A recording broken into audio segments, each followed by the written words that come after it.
Welcome to a new episode of Outside the Panels with your host, Johnny the Machine Hughes.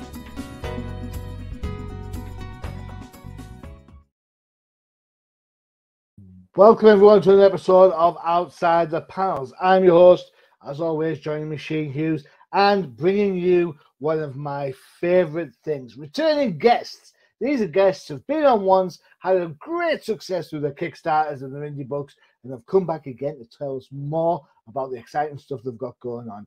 So, without further ado, tonight's guest is the fantastic, the creative. It's Mr. Dan Price. Dan, how's it going? The machine. How you doing, Johnny? Good to see you, man. I'm all good, man. How are you? I'm doing great. I'm happy to be here, as Greg Gallup would say. Just got a little comic book working right now with my gang and doing our thing and just having a good time, pumping it up, making it happen. Cool. Yeah. This is what I love when people come on the show, they talk about the books they've got going on, and then a little while later they come back to talk about some more. I am absolutely honoured that you've come back again. You know, it makes me feel like, you know what, we've done you a great service first time around. So thank you for spending the time, man. Yeah, man. Thanks for having me on again. I appreciate you giving me the opportunity. I think this is my second time to do your show, and I've done Al's show a couple of times as well. So, yeah, Comic Crusaders, thank you so much. You know, if anyone has any idea what we're talking about, you need to check out Al Mega's show, Comic Crusaders. It's Wepa, as he says in his own little Absolutely. Absolutely. I don't think I have seen ever a more enthusiastic person about comic books and pop culture than Al Mega. He is one of those, isn't he? He's amazing. He's amazing. I said something to him one time, and he's all, "Oh, shots fired! Shots fired!" He got all way animated, and I loved it. You brought me into the fold years ago, and here I am still here. So, excellent. Enough about Al. Enough about his show. Done. Yeah, I hope he gives me some props when he does his. You know, that's all I'm saying. He better. Yeah. Right. We're going to talk about your next big project. And when we talk about projects and big, it can go hand in hand, right? Oh, absolutely. It's all in the name, right? Yeah, hell yeah. Remind everybody your project and your comic book endeavors. What are we talking about? Sure.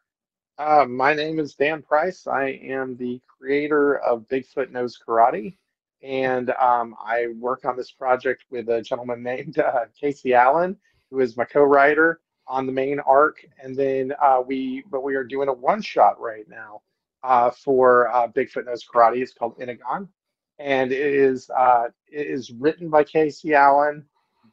I helped out a bit, but it's Casey's baby, and then art by Adam Caswell, who is our cover artist on our deluxe editions for the main arc. And that's what I do, and love doing it. It's a great time. On the main arc, I'm the artist as well as the co-writer, so it's a little different. Stepping back on this one, letting the guys go crazy with the toys in the sandbox. Oh dear me.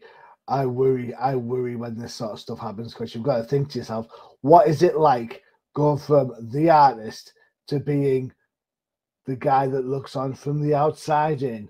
How difficult is that? It's less difficult than you'd think. Okay, so here's for me. I have been working in advertising and marketing for the last, I don't know, I'm a graphic designer by history, and so I've been working in collaborative team efforts for a lot of years. I've been writing with Casey since the get-go of Bigfoot Knows Karate, so I trust him implicitly.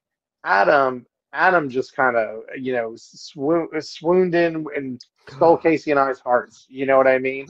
In terms of his artistic ability, he's absolutely incredible. He came on the first issue through a piece of fan art that he had done. Cool. And it was absolutely gorgeous. There, I've got the book right here. and we put it on the cover.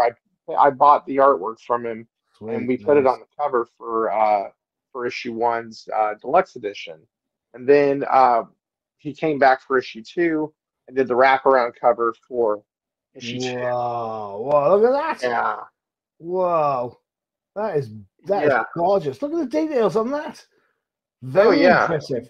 Quite slaying the Barbarian from 2018 a little bit, you know, all that big. Oh yeah, it's got that vibe. It's got Yeah, that vibe for definitely. sure. And Love that. so when you, I mean, listen, I appreciate everyone who's given me a kind word as the artist on Bigfoot Knows Karate. Um, I appreciate everything that everybody's ever said and done to Mhm. support me as an artist. But I think we were in good hands going with Adam on this thing. So I'm gonna take the fifth he's on that. yeah, I think we chose wisely. Yeah. Adam's, he's Team BFKK as he always says, Mhm. and we're loving working with him. In fact, this is his very first interior art on a Wow. comic book, and so we're, I mean, so it's really cool working with him and working with him through the process. Mm. And he's a detail-oriented artist. He really goes in on the details and stuff, and I have to remind him every once in a while, the page is this big. You're going to make it about this big. Remember that. But Yeah, like, did I read? brings the Yeah, oh, he just brings the fury with every panel. I mean, it's just amazing. It's just amazing. I remember seeing this picture of Todd McFarlane drawing a Spider-Man picture back when McFarlane was on Marvel, and he was using like these great big, huge sort of like pages and going for it, whatever, and putting all the details in. And it looks great when it's like this big, but then when it shrinks down, Right. and then you get the color on top of that, it kind of loses a little bit. But yeah, he's all right out of it, I suppose. yeah, no, and we're doing this one in black and white because it suits Adam's that. story. But Love that. I understand what you're saying completely because I work in vector format when I'm drawing. I work in Adobe Illustrator, so you can zoom in 32,000%, and it's so clean looking. And you're working all these details and stuff, and then you zoom out and you realize, oh, you just created mud. I mean, and so yeah, it's sometimes a little less is more. Yeah. But go ahead. Intimation is key, I always think. Infer that something's going on. Yeah. The mind's eye plays nice tricks, and it kind of like fills in the blanks for you. So that's kind of absolutely. That's kind But of every artist has their thing, and Adams has definitely got a lot of kinetic energy, and he's got a very detailed, beautiful work. He's the stuff that he's doing in the one shot. It's really gorgeous, but it's got motion and movement to it, which hasn't been seen on the covers as much, and so I love what he's doing. It's pretty cool. It is pretty cool. Let's have a look at the trailer on the Kickstarter page. Sure. That should give us an idea of what we're talking about. Before we go into the video, obviously I'm in the UK, as everyone can tell by my dulcet tone. So let me get this knocked into dollars for you. You looked for $2,400 dollars. You're on $3,409 with 22 to go. 97 backers. That's pretty impressive. You must be really pleased so much. with that. Yeah, we got a stretch goal at $3,500, so I'm excited. We're real close to that, and really excited to get that out to the people. Excellent. So. We'll have a look at that a little bit. Here is the trailer for Bigfoot Knows Karate. How do you pronounce it? Hinagon? Hinagon. Yeah, silent H. Here we go. Here's the trailer.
Wow.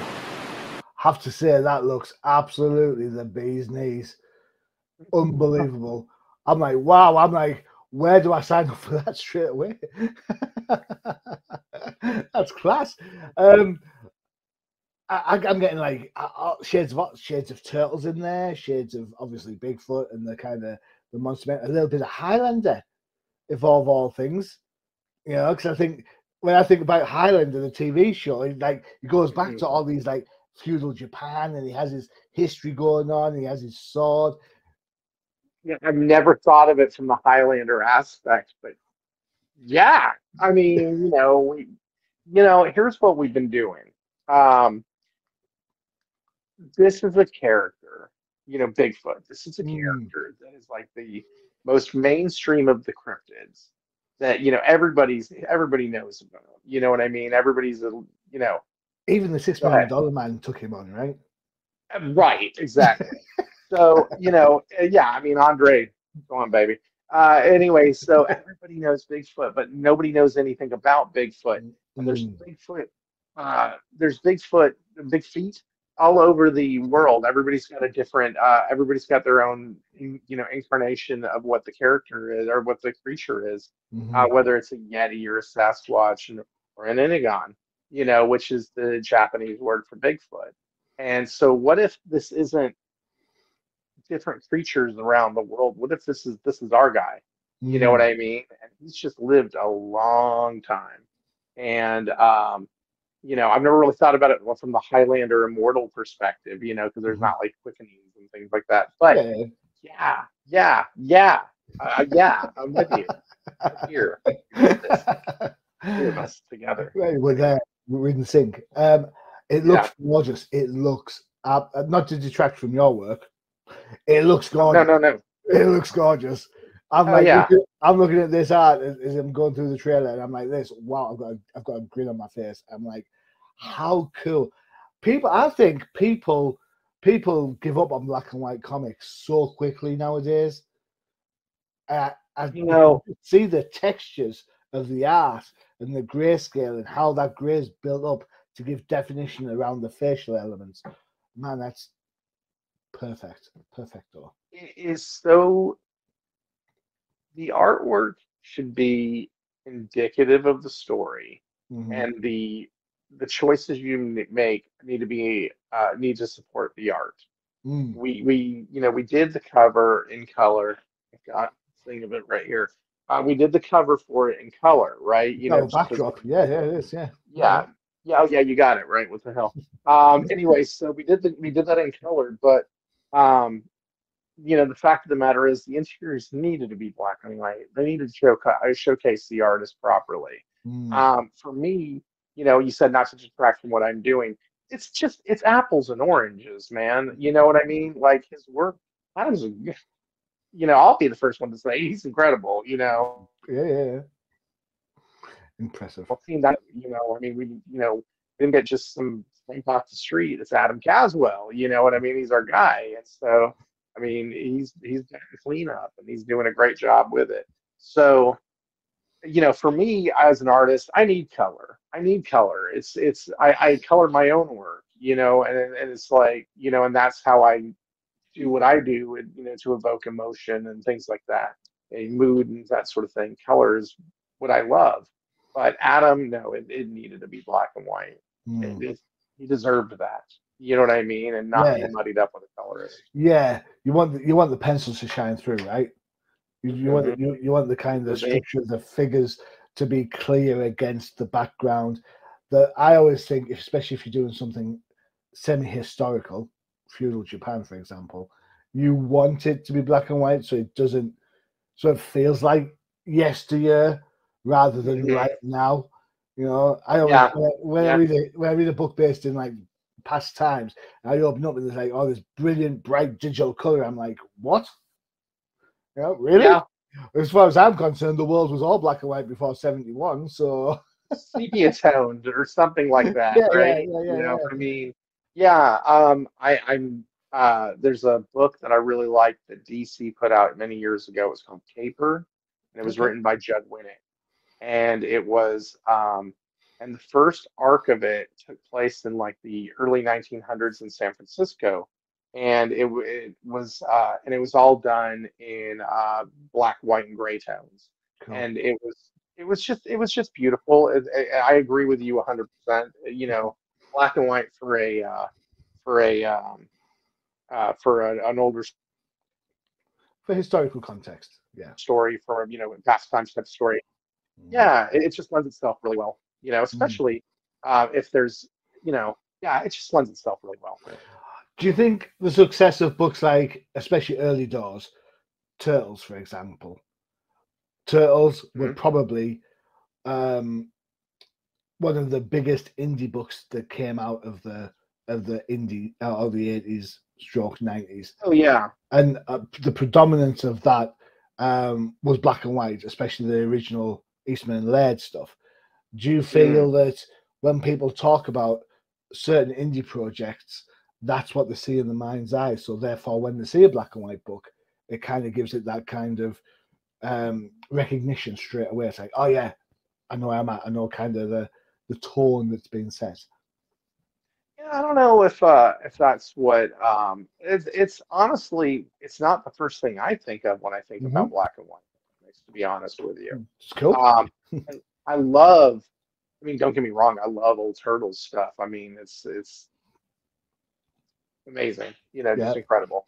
But but yeah, I mean, it was definitely like the king of like the black and white explosion in the 80s. You know what I Mm, mean? It's the most one of if not the most successful indie comic. I mean, or at least predecessor to what it became. I mean, agreed. it's incredible what it's done. I mean, that Hellboy, Spawn, these properties have gone and done incredible things. Mm. We should all be so lucky, right? But Well, actually, at the same time, luck is preparation where preparation meets opportunity, and it sounds like these guys were prepared when the opportunity arose. So, well, I'm going you to be know, I'm going to be a little bit honest with you, as I am with sure, everybody. People can ask me all they want about Spawn and tell me how great the book is. I sure. checked out the first couple of issues and then I checked out. I tapped out at 15. At Spawn number 15. I'm You like, know I'm what I done. mean? I'm done. It looks pretty. Beautiful. I see it. Move on. And that's, you know what? Yeah, That was me and Image all over until yeah. pretty recent when they started doing different things. Um, I Yeah. like. I mean, you've used Kickstarter successfully. Do Mhm. you feel that Kickstarter gives, I suppose, you guys as creators, as indie book creators, does it give you more validation because you know, dude, you've backed already. You know what I'm saying? You're successful already, man. And it's like you've still got 3 weeks to go by the time we're recording. Sure. That is some level of validation that what you are putting out intrigues, interest, and is of great quality to get people to back this, right? Look, man, you never want to work in a vacuum, right? True. I mean, it's to create and create and create and not get sorry, to use this word, but that validation that people are seeing it and recognizing it and enjoying it. Is Kickstarter's incredible. When I Mm, first got going in indie comics in like 2007, it was like if you wanted to get seen, you had to get into some stores and you had to go to shows. That's it. That was the best way to make that happen. mm. Now, when I came back to comics during the lockdown, Kickstarter ramps. Kickstarter is so cool, man, because you can reach points of you can reach places you normally cannot reach. Yeah. I mean, like I've sent comics to Australia, South Korea, all over the UK, all over Europe. I mean, Mm, all over the place, and it's so really cool that that's an opportunity. It's a distribution system that is unlike anything else that we had, 15 years ago, which mm. is, it was around then, but I didn't know jack about it. So, Yeah, yeah, but anyway, it's pretty cool. I agree. I agree with you wholeheartedly. Time for one of our breaks before we get more into Sure. Bigfoot, karate, and all sorts of other shenanigans. Time for an advert for one of our other shows. They are currently on hiatus, but they will be back in October. And I'm led to believe there may well be a Halloween special coming up. Who knows? I'll tell you who knows. The crazy guys on K-Pop Cosmos. Here it goes.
There we have it, K-Pop Cosmos, for everything that is K-pop. And I have it on good authority that for the whole month of October, Freya is Batgirl.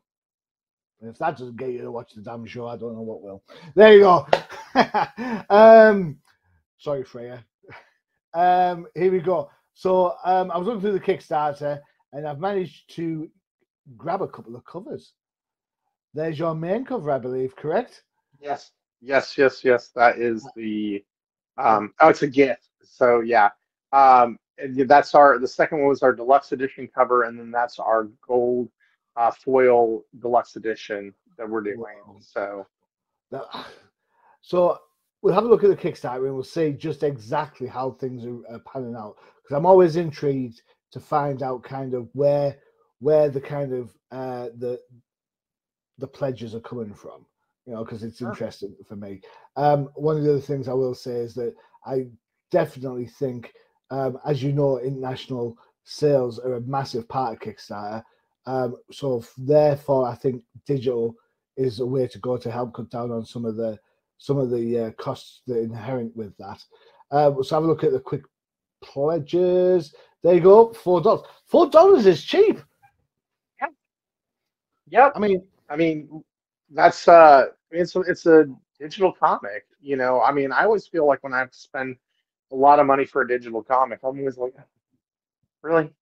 You know, that's just me. That's just me personally. But I just, you know, I feel like we always do our digitals around $4. And you know, we want it to be accessible. We want it to be accessible to people internationally. You know, it's expensive to ship a comic across the world, and so this makes it a lot easier for folks. I've got to say, I've seen some Kickstarters recently, and the Kickstarter prices they've always been reflective. I always feel, especially digital, as if you were walking in a comic book store. You'll be hard pressed to buy a comic book for $4 now. So that's a great jumping on point for sure, especially for a 24-page book. That's brilliant. Yeah, I like that. Cool.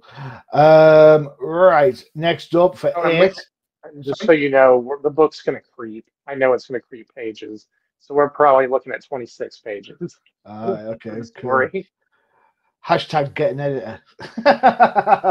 Yeah, right. I apologize. No, you're good. $8 gets you physical. It ships around the world. Obviously, be mindful of costs involved in that. But you get all that. That's cool. What's this? You get a regular edition, physical, digital, and name on a thank you page. Excellent. Liking that. That's a nice, good call. Again, you've got a good set of backers there as well, haven't you? 28. That's pretty cool. Not bad. Yeah, I'm really happy with the numbers so far. Yeah. Really happy with them. For $12, you get the digital catch-up books. That's an interesting one because that's people who've just kind of seen the book for the first time and want to catch up on everything. That's good. Yeah. I like that. And then you've got the deluxe that you talked about. 11 backers again, another good number. The deluxe is cool because it comes with an art gallery in the back and also the director's commentary video link. So it's got a little some extras in it that the regular edition does not. Cool. Sketch covers. I don't know how I feel about sketch covers. Not particularly yours in general. I just think generally I have some sketch covers on a rack over there somewhere. And every time I feel like, oh well, let's get creative, and then I get the pencil out, I'm like, I did. Right, right. You know, we've had a lot of clamoring for sketch covers, so we offered it in two different ways. We offered it with the my two blanks for 15. You know, because people have been saying we want to do some Bigfoot Esquire sketch covers. Okay, cool. So we finally broke down and did that. And then there later on in the campaign, then there's also a way to get a commission sketch cover. Okay. Me personally, I get tripped out drawing on sketch covers too, because like, you know, I'm not the greatest of inkers, you know, so I'm always scared I'm gonna just screw up the inks That's on me. something like that. Yeah. That's me. I'm happy. I'm happy with probably. Have I got a book to hand? I don't know if have I got a book to hand.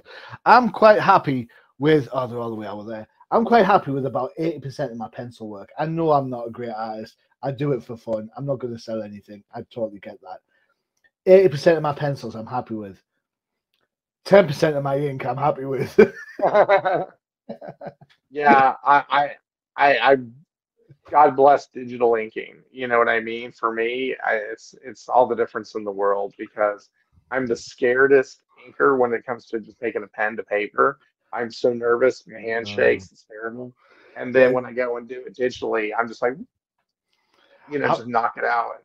Yeah, I don't know if I mentioned this last time. I don't know if I mentioned this last time. I'll go again, but a few years back ago, I had something very serious health-wise with going on, and I ended up spending time off work. And I decided for my wife, she's not my biggest fan. She is absolutely. I would be lost without her. So I thought I'd draw a Wonder Woman picture. So I've got this picture of like a Jim Lee Wonder Woman side on, just like the bust, like the shoulder and the head sort of thing. I thought, well, yeah, I can do that. Anyone can do this. So, and then it looked. I was like, oh, what do I do? And I watched this tutorial where Jim Lee sort of like takes photocopies of things that he likes to keep working on them. So there's a post office in the village that I worked in, and for about a week I kept going down on the afternoon saying, "Can I have 10 copies of this, please?" And then I was like, I had the original, and then I'd sort of like get to where I was happy with it. And I'd photocopy the original, and then practice on all the copies so I was ready to do on the, you know what I'm saying? And then by the time I finished, I had one picture and something like 44 different random pieces of paper all over the place. But oh honestly, man, yeah. Ink scared the crap out of me. I'm not gonna lie. When I did ink, I had a light box is how I inked. You know, and because I could not bear to put ink on the page that I just penciled, so I just taped down the paper and I would ink directly on the white paper. Yeah. Brave. I'm old school. I'm give me a piece of paper and a pencil, and that's it. I'm done. We'll discuss after the pod, and then you can point and laugh. I'm not having people point and laugh on a pod. Where are we at? Okay, the deluxe foil edition. We saw the cover earlier. $25. 10 backers on that. That's impressive. And again, very good. That one's cool because it actually comes with a regular edition as well. So you get a reader copy, so you don't have to mess up your foil if you want to just keep that in the the bag or whatever. Yeah. So we got some good backers on that. Yeah.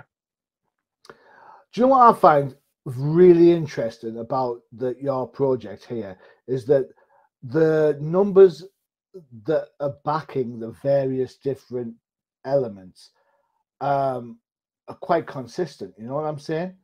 The numbers are similar. So it seems to me, I don't know how you feel about this, is that you've got a project here that you've managed to entice the small spender who's just buying the digital copy because she wants a cool comic to read, or she wants a cool comic to read.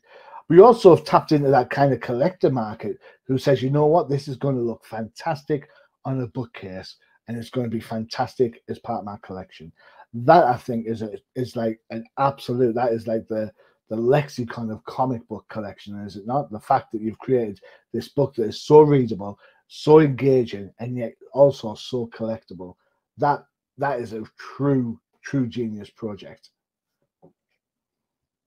Yay! I mean, I don't know what else to say other than, yeah, that sounds great.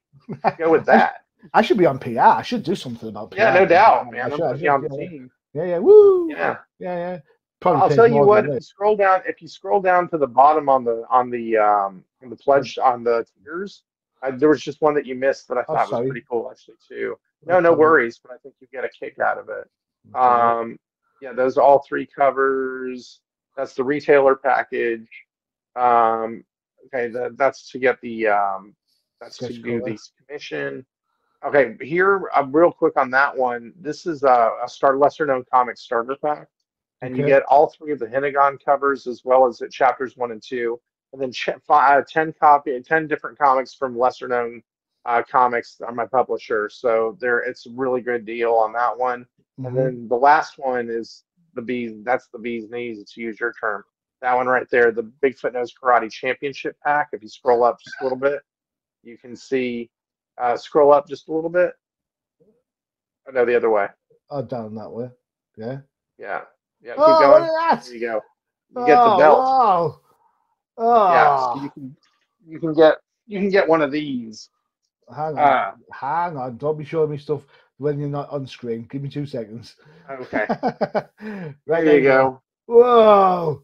You're the Yeah. best, no doubt. No one ever's going to keep you down. So yeah, the Bigfoot Knows Karate Fiend Club World Championship. You can get one of these. I'll sign it for you, as well as we'll send you a mess of comics to go along with it. So, and there's only 2 left because we sold the first one already. So, yeah, so there's 2 left of those if you're interested in going full tilt. Wow, that's impressive. I like that. That is, you're right. Absolutely. Yeah, that tickles some boats, definitely. Only available in certain countries. Are there any countries where that's not available then? I couldn't remember off the top of my head. Okay, It's cool. it's just too hard to ship something that big. I think it's I by agree. in-states only. I hear what you're saying. So here we Yeah. go. Some of the art that we saw in the trailer. Love this Yeah. picture here of old Mhm. BF there, looking quite grimacing. I like the fact he's actually wearing the hat. I don't know if he's happy that he's wearing the hat, but he's wearing a hat. I think he likes the hat. I love the hat. I think he looks great. I remember, I don't know, it's a little bit off key. I apologize for this. I remember reading the Brian's early Star Wars book back in the late 70s, early 80s, based on Han Solo and Chewbacca. And Chewbacca had like a cowboy hat on in one of the books. And he had this hat on all chapter until it fell off. And then Chewbacca gets angry that he's lost his hat. And I remember thinking that is such a Chewbacca thing. You know, he just kind of like gets attached to this hat. It's so cool. But yeah, Chewie. Yeah, Chewie's my favorite character. He's wonderful. Yeah, again, Bigfoot and his swords. Such a well designed panel there. That's look at all the details. Oh my God! No, Oh man, no, it's just gorgeous. I like how the panel design's quite I was going to say languid, but I'm not sure that's the right word. But it's quite organic, and it doesn't. Oh yeah. The breaks don't seem to be. They're not obviously obvious comic book breaks. They're very much of its structure, which I think is really cool. You know, you kind of allowing that to kind of metamorphosize the panel rather than just say panel 1, panel 2, panel 3. You know, I think it gives a more immersive reading experience. There's the bad guy. I assume he's a bad guy. Oh yeah. He's a big dragon. He looks like Bigfoot over in the bottom left corner. Yeah. Bigfoot. Tiny foot now, dude. Yeah, no doubt. The art looks gorgeous. I would not like to see it colored. I am blown away by how great it looks black and white. I would never, you know, if there was a Kickstarter saying, do you want to see this to get this colored, that would be zero backers. Right? No, it needs to be in its natural habitat, so to speak. You know what I mean? Definitely. Oh man, it looks really great. It looks really, really, really great.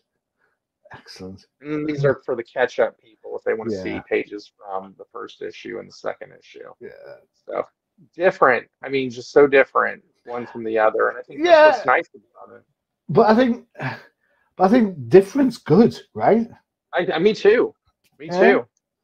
I think that's what's nice about it is, we're telling a story set back in time, give it with a different vibe to it, with a different artist.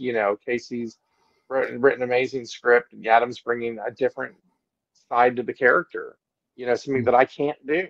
And you need to know where you're need to know your strengths, you need to know Mhm. your weaknesses, you need to know all of that stuff. And Adam brings something to the table that I can't do. And Yeah. so And vice versa. awesome. And vice versa. Man. Well, sure, but Yeah. I mean, but we're talking about them right now. You know Yeah. what I mean? We're talking about that scenes. So is this? I suppose this is towards the final question as we're getting to the end of the pod. Is this then is having Adam and Cole working on this book? Is this your step into being the comic publisher rather than the comic writer? No. No. I've got 3 more issues of the Bigfoot first arc to finish up that I need to do, finish the art on because it's only right that we start. I started the arc. I need to finish the art. I hope that this campaign does well enough to where we can do more of these side stories. And show Bigfoot in different time periods and different scenarios and different stories, different types of stories. Don't worry, he's not going to go to space or anything like that. But yeah, rats, right? But Yeah, Bigfoot knows karate, knows Star Trek. Sounds just rolls off the yeah, tongue. yeah. Could you imagine? He's all, hey, It'd be like that. Two fingers done. yeah, exactly. Yeah, I mean, it is. It's I love what we're doing. I love that we're able to do more with the character besides what my slow drawing self can put together, and which is great. So, I mean, it's an opportunity to hit the audience a little more often with stories as well as, and just show a different side of the character. So I'm pretty happy with that. Perfect. Great answer. So, if you want to check out your social media feeds, I'm on good authority that Insta is your preferred social media choice. You got good authority on that one, yes. I have indeed. I got it from the Yeah. Bigfoot mouth itself. You've got the 2 addresses Foot there. in mouth, right? Foot in mouth. Yeah, so in that case, there's a couple of addresses. Check them out. There are the same addresses across various social platforms. Check them out. Go look it. Click them, like them, thumbs up, whatever it is you need to do to stay in touch with all the updates that you come from there. And if you're interested in the project, there is still, at the time of recording, 22 days left to go. So 3 weeks left to go at the time of recording. And there are still loads of stretches to get involved in. All you got to do is head over to that link down there. And if you complain to me about Machine, the links are too long, well, for Christ's sakes, you know how to work a search engine. Go to Kickstarter.com, type in Bigfoot Knows Karate, and all the Bigfoot Knows Karate stuff will come up. You click the one that's live. How hard is that? It's like, I agree. Oh my God. All right. Okay. Dan, give us your 30-second pitch on why people should be checking out the new project. Bigfoot Knows Karate is a cross between Godzilla versus Kong meets Kill Bill with a twist. I'm telling you, this is action packed from beginning to end. It's a one-shot comic, so you can read it, not know what's going on in the rest of the Bigfoot universe, or if you are a reader of the first couple of books, you'll enjoy this just as much because there's a little couple of extra things in it just for you. All right, so if you like Monster of the Week type stuff, if you like martial arts, if you like historical fiction and that type of thing, this is a kick-ass comic, pardon my language, that you will, knock your socks off. So come check it out. There you go. Yeah. Perfect. All right. Well done. The link is there, as I said earlier. Brilliant. All right, Dan, it's been an absolute pleasure having you back on the show. Your book looks absolutely gorgeous. I think you've you've already hit your publishing goal. You're now on stretch levels. I think you're going to do fantastic. Thank you for so much for thinking of us and coming back on the show, man. So successful, and you come back and help me out. That's really great. Appreciate that. No, I appreciate you, man. The machine. I always appreciate your time, man. Thank you so much for having me on. I look forward to doing it again. Excellent. There is always a place, Dan, in my podcast. You just drop me a mail, and there was always a seat available for you, my friend. Always. Thank you, sir. You're welcome. All right, guys. You saw the trailer for it earlier, K-Pop Cosmos. Don't forget to check out all the other stuff on UCPN, including the No Price podcast, especially if you're into Ahsoka, the Definitive Crusade for all you DC fans, and if you like comics of a certain vintage, don't forget to check out the Old Timers Comic Book Show, where the hosts aren't old, but the comics most certainly are. We started the show talking about Comic Crusaders and Al's show, so it seems fair that we end there as well. Al has great shows with interviews, and Dan's even on there as well. So there you go. 2 for the price of 1. What more can you say, man? What more? What more can I give you? I have no idea. Dan, thank you so much again. I really do appreciate your time. I know it must be hectic, busy with your Kickstarter being live. Oh, yeah, but I always got time for you, Johnny. Oh, bless you. I know. Bless your cut. All right. I've been your host, Johnny Machine Hughes, and as always, adios. Visit undercovercapes.com for the latest and greatest podcasts via the Undercover Capes Podcast Network. Also visit our parent company website, comiccrusaders.com, all about comic pop culture.